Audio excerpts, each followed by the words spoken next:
This in here. So today we're going to be retouching, repainting a Mercedes trunk. Real simple. We've kind of gotten ahead a little bit, but all I did was I primed it. So I sanded off, started off with 400 grit sandpaper because there was a lot of nicks and things on it.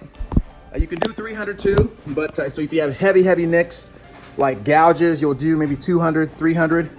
Then after that, I went up a little bit after I, of course, wiped it off. I always use alcohol, isopropyl, just to kind of wipe it off, feel again, see where I'm at. Then I went up to 600. These great helpers were here to help me. Thank you, thank you. And then after 600, I started wet sanding, 800. Then I went to 1,000. So right now, we're just doing some touch-ups because, again, with paint, it's critical you prepare. I mean, it's all about preparation. If you do your prep work, it will be easy peasy just spraying it on. But if you just kind of take shortcuts, you will have trouble. We make the streams louder.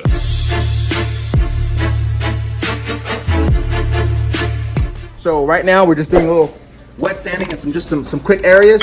And I'm gonna spray it back to the color that it came in. Now this is gonna be a little bit different. I'm actually gonna use my spray gun, but I have some paint left from my little paint can. So I'm gonna start with there because I'm not sure if I have enough paint because I also have to do a bumper. I'm gonna do the bumper for the same thing. So we'll start here. So again, once we're at this point, you're gonna see us gonna go ahead and gonna wipe it off. Make sure it's good. Yep, it's nice and smooth. Go ahead and feel that, Zion. Tell us if it's nice and smooth. Yeah, it's smooth. Perfect. And now at this point, make sure you mask off the areas. The third LED light. This is where the VIN is. You take off the license plate. Real simple, of course. You mask off the light, and you're good to go. Let's go ahead and start painting. Fiber cloth. There are a bunch of different ones you can get, but I got this off of eBay. Just a bunch of different small ones that are clean because I have a bunch, but they're kind of dirty, and you got to kind of clean them off. Wiping them off. Hey, can I pop some alcohol on there? Alcohol is used because it dries fast. Go ahead. So it's not really water; it just dries. Good.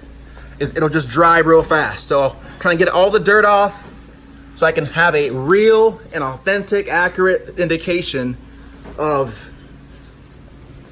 where this thing is smooth wise. All right, to dry it. It's critical you get all water off. Even though this is alcohol, notice it's already drying fast. I get a heat gun and I just kind of put the heat over it, you know? And if you're gonna be in the garage, by the way, luckily you have a garage heater. But you got to have a temperature when you're painting about, if I understand correctly, I'm not an expert, at least 60 degrees. So if it's cold in your garage, don't do it. So here's a heat gun, and just notice like what he's doing. You can go heat. Turn up the. Just notice all these spots. See all these spots? Notice this here. Dry all this off. Go around in areas, even areas you think are dry.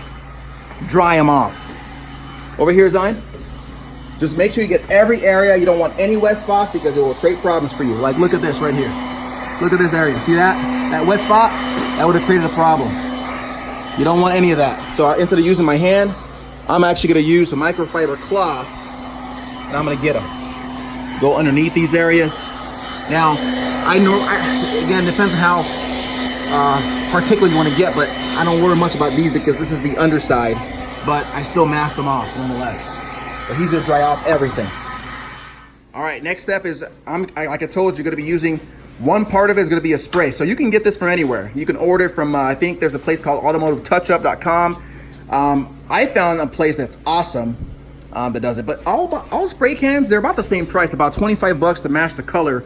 I found a place here, I think it's a super value. Just tell them what the color code is and they'll match the color. A little bit more expensive, but you don't have to wait for shipping time and stuff. But again, you sacrifice sometimes quality.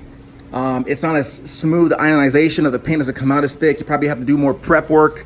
I found that to be the case. Now, it's critical you shake good. I mean, you gotta shake this thing. Imagine all this paint is settling. You gotta shake. Now, an alternative you have, it may be a Beverly Hills version for a DIY guy, but you can get a paint shaker like I did. Now, I would use this, but the valve that I was gotten for it broke, so I'm waiting for the valve to come any day now. But literally, all it does is, and I'll do this another day, but you pop this in and you connect the air tube in it and it just shakes it. But for now, I'm gonna give my minimum wage workers, AKA my children. He's gonna shake it. Come on, shake it, baby. Shake it. Show them how you shake it. Oh, look at that. I mean, don't forget the backside too, Zaza. Come on now, shake that bad boy. Let's see what you gotta do. Let's see if you can shake. Come on, give that a turn. Shake it, baby. Shake, shake, shake. All right, that's good. All right. You're gonna shake, shake, shake, shake, shake, shake, shake. I mean, what I do sometimes, I turn it upside down and shake. Now, on a side note, sometimes you have air cans that you know still have material inside, but nothing's coming out. What do? Well, you can easily just attach if you have some kind of air tank. Go find one if you don't. And you can just take off the tube, and I'll show you. And there's a needle in there. You can actually, if you have a needle in the air can, you can actually put air back in the can to allow the pressure to build up so that it can still spray the material. It's just a little tool of the trade, tricks of the trade, I mean. All right, so once we do this, we're gonna start spraying. Make sure you have safety stuff, mask and all that stuff. Also, make sure you got some kind of ventilation. Now, I'm in my garage. I'm not painting very much. I'm not really worried, but hey, it's good to have, right? So I'm gonna start off now. Before you start off any spray painting, you always make sure, grab that cardboard, that you have a testing thing.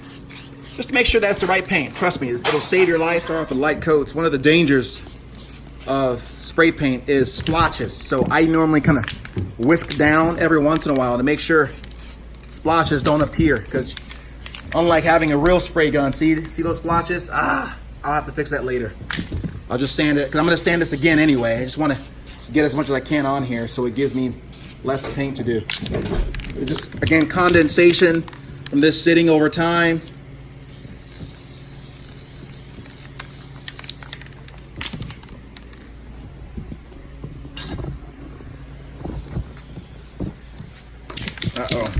I may have to. Magnificent back here. Turns out it wasn't the lack of pressure. I just needed a new spray nozzle. It just was plugged from the previous springs, and now it sprays fine. So all you want to do is just start light coat, and then you're gonna let it sit. Notice all the splotches from previous. Don't worry about that right now. I'm gonna take care of that afterward when I do some sanding, because I'm gonna sand down anyway.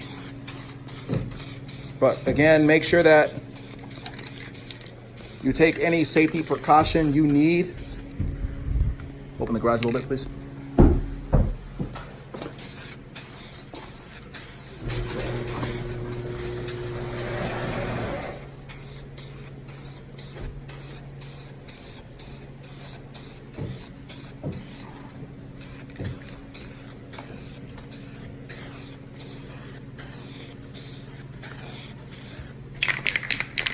Getting a little splotchy. That's okay. This is what it's going to look like.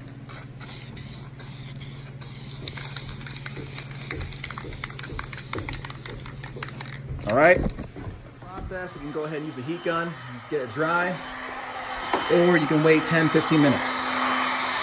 But this is normally just the pattern you want to have.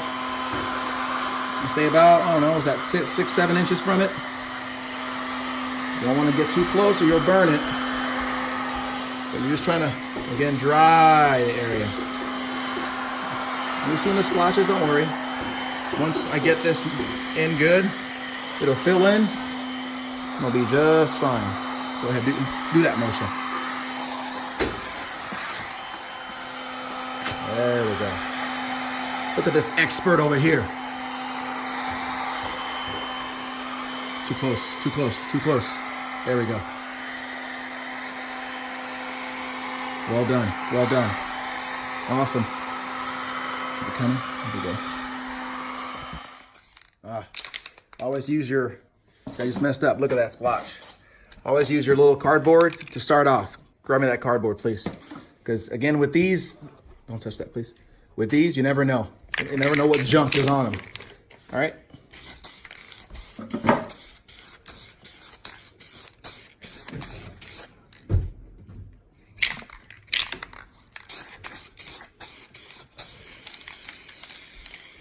Please listen.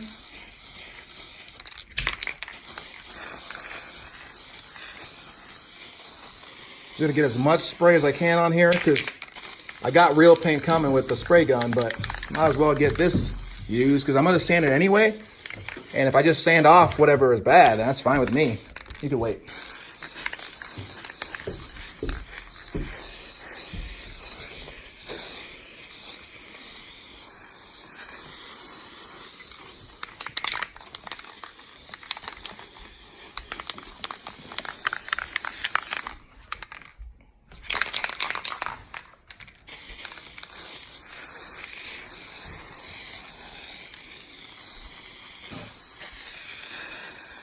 Notice my hand isn't going like this. I want to keep a steady hand. That's how you do it. Real painting too. Oh, this thing looks terrible, I know. But like I said, just trying to get paint on. Different angles. Second coat.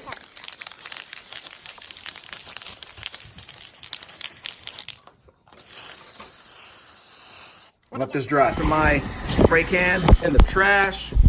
So now I'm just gonna dry it. I'm gonna wet sand it. Use probably 1200, between 1200 and 2000 grit sandpaper. Get it smooth all over.